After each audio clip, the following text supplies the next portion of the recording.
नमस्कार, मी ऋतुजा प्रसाद JPR चॅनलच्या आपलं कोकणमध्ये आपलं स्वागत करते। जर का आपल्याला आपल्या लोकप्रिय JPR चॅनलचं आपलं कोकण हे दिसत नसेल तर आजच आपल्या केबल ऑपरेटरशी संपर्क करा।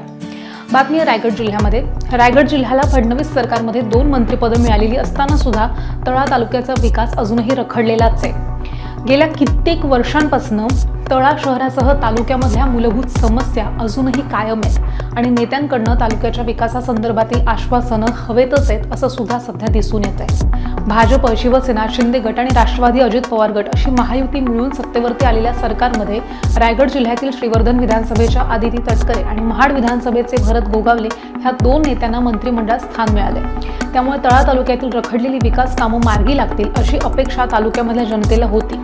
पण नवीन विकास कामं करणं तर दूरच, पण ज्या कामांचं भूमिपूजन होऊन कित्येक महिन्यांचा कालावधी लोटलाय त्या कामांना सुद्धा सुरुवात झालेली नाहीये। तालुक्यामध्ये कित्येक वर्षांपासून रखडलेली शासकीय विश्रामगृह, तळा पोलीस ठाणे इमारत, कृषी कार्यालय इमारत, नगरपंचायत इमारत, मच्छी मार्केट, डम्पिंग ग्राउंड, मोदी तलाव सुशोभीकरण यासह अनेक कामं अजूनही प्रलंबितच आहेत। तसंच 1,71,00,00,000 रुपये मंजूर करून भूमिपूजन करण्यात आलेला तळा बस स्थानकाच्या कामाला सुद्धा अजूनही सुरुवात झालेली नाही। निवडणुकींच्या आधी आश्वासनांचा पाऊस पाडणाऱ्या नेत्यांचं आश्वासन निवडणूक जिंकल्यानंतर मात्र हवेतच विरलंय असं सुद्धा पाहायला मिळतंय। त्यामुळे जिल्ह्याला 2 मंत्रिपदं मिळाली असली तरी सुद्धा सध्या परिस्थितीमध्ये तळा तालुक्याच्या पदरी विकासाच्या दृष्टीनं उपेक्षाच आली आहे अशी खंत तळावासियांकडून व्यक्त केली जाते।